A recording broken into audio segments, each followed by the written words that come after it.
अब हम लोग हमारी माता स्वरूप हमारी काकी जेठी हम लोग गांव में कहते हैं उनसे अब थोड़ा बात करेंगे। उनसे पहला बात होगा, ये कोरोना का टाइम है। अच्छा, कोरोना के बारे में कौन सुना ले? कोरोना के बारे में कौन सुना ला? अच्छा, कान से सुना ला ना मन। अच्छा, तोहनी गाँव ऐसा कोना भेल होगी कोरोना के कोना भी लक्षण? तो एक पॉजिटिव गांव पर्वत जंगल में रहने वाले लोग इम्यूनिटी पावर से लेस होते हैं, उन तक कोरोना छू भी नहीं पाया है। इन्हें जरा भी आभास नहीं हुआ है, ना इनके जो आसपास के 2-4 गांव हैं उन लोगों को भी आभास नहीं हुआ है कि कोरोना क्या है। बस इन्होंने कहा है कि काना कानी हम लोग सुने हैं। वैक्सीन क्यों ले लो, जो सुइयाटा सुना लिखते क्यों ना?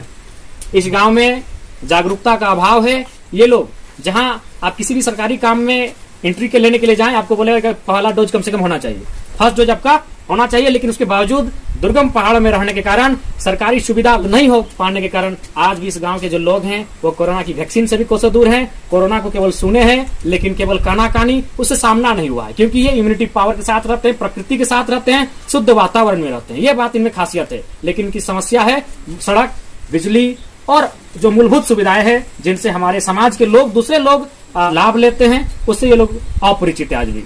तो ये हमारी माताएं बहन जो स्पष्ट भाषा में देख सकते हैं, आज भी इनके गांव में अगर कोई लोग आता है तो डरा समा लगते हैं। अच्छा, तो ये गांव में जो समस्या हो एक खातिर कभी कोई लोग आए लो, कोई सरकारी अफसर अधिकारी क्यों नहीं लो ना? ये साफ भाषा में कह रहे हैं कि कोई भी सरकारी व्यक्ति, सरकारी काम इस गांव तक नहीं पहुंच पाया है। राशन लिए खातिर तो कितना दूर जाए? यहाँ से पिपराडी के बाद मधुबन, तो यहाँ से पिपराडी लगभग 4 किलोमीटर, वहां से मधुबन 3 किलोमीटर, यानी कुल 6-7 किलोमीटर की दूरी तय करते हैं, तब ये राशन लेके आते हैं। अच्छा, क्यों अगर बीमार हो जाओ काकी तो कैसे धोनी जाए? धो के खटिया से, सुनिए, धो के खटिया से। आज कल्पना कीजिए, सिर्फ आप कल्पना कीजिए घर बैठे कि आज भी खटिया में लाद कर क्या परिणाम होगा कोई नहीं जानता है। खटिया में लाद कर ले जाते हैं। अच्छा, तो कभी कोई मेला उला देखे कभी गया है?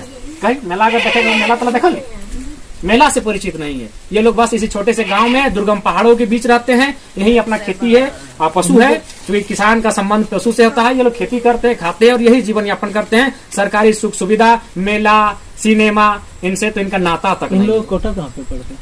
कोटा तो नहीं, कहाँ लगो? कोटा मधुबन, कोटा मधुबन है। मधुबन यहाँ से बता चुके हैं 7 किलोमीटर, यानी राशन कंधे में माथा में लाद कर 7 किलोमीटर। कल्पना कीजिए, हम लोग अपना गांव में हैट कुली से ऊपर कुली जाने में बाइक लेके जाते हैं राशन लेने। हैट कुली ऊपर कुली आप लोग सभी समझते हैं।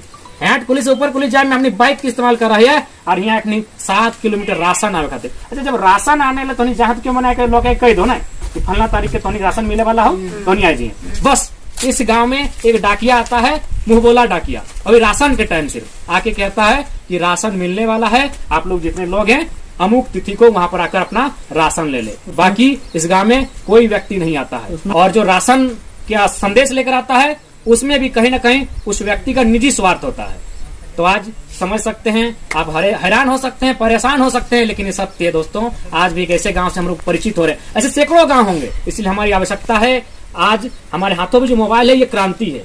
ये भगत सिंह के सपनों को ये मोबाइल भी पूरा कर सकता है अगर इसका सही इस्तेमाल करें और भगत सिंह के विचारों को अगर गांव गांव तक पहुंचाएं। तो गांव में ही भगत सिंह मिलेंगे, शहरों में नहीं। उन्होंने स्पष्ट कहा था कि मैं गांवों में, खेतों में, खलिहानों में, किसानों के हृदय में, उनकी दर्द पीड़ा के साथ हूं। तो आज भी एक पीड़ित गांव जो समस्या से जूझ रहा है, धन्यवाद पूर्ण गोकुल सर का, उनकी टीम का, जो आज यहाँ तक आए हैं, एक संजीवनी बनकर आए हैं। बच्चे भी हमसे उम्मीद लगाकर बैठे हैं, गांव के जो पुरुष वर्ग है वे भी उम्मीद लगाकर बैठे हैं, और माताएं बहनें उम्मीद लगाकर बैठी हैं कि हम इनकी आवाज बने और ये लोग नहीं, हम लोग इसकी अगुवाई करें और इनके जनप्रतिनिधि तक जाए। अच्छा, एगो सुने में लेकिन मैंने हाथी आओ पहले ना, तो 20 में एक बार गाँव तो छोड़ियो दल, जब हाथी के मामला शांत, देखिए सुन सकते हैं कि हाथी लगातार इस गांव में आते थे, और फिर जब हाथी का तांडव शांत हुआ, ये लोग धीरे धीरे आकर बसे। और ये गांव लगभग 100-125 साल पुराना है, लेकिन जो हाथी के बाद का जो टर्म है ये लगभग 40-45 साल का है, और ये लोग यहीं आकर बस गए। लेकिन ये गांव पुराना है 100 साल का, लेकिन हाथी बीच में आने लगा तो फिर कुछ दिन के लिए ये लोग इस गांव को छोड़ के चले गए, फिर आए, और अब 40-45 साल से इस गांव में कंटिन्यू है। आजाद भारत के गांव की एक ऐसी तस्वीर जिसे हम लोग देखकर केवल दुख जता सकते हैं, लेकिन दुख मत जताइए। आप लोग सच में अगर चाहते हैं इस गांव का भला हो तो इस गांव को जानने का प्रयास कीजिए। हम लोग इस वीडियो में इतना ही बताते हैं, आप लोग प्रयास कीजिए। यह गांव का लोकेशन आपको बताते हैं, पारासा। देखिए यहाँ से उठा की नाम लो, परसों देखा उठा की जगह तक नहीं, कौन चंदा पहाड़ी, चंदा पहाड़ी यहाँ से दिख रहा है। अगर आंखों ही आंखों में हम लोग किलोमीटर को नापे हैं तो हमको लग रहा है 1.5 किलोमीटर है। आंखों ही आंखों में अगर किलोमीटर को नापा जाए सर तो 1.5 किलोमीटर लग रहा है। बिल्कुल पारसनाथ के निकट है, एकदम घनी वादियों में बसा है ये गांव।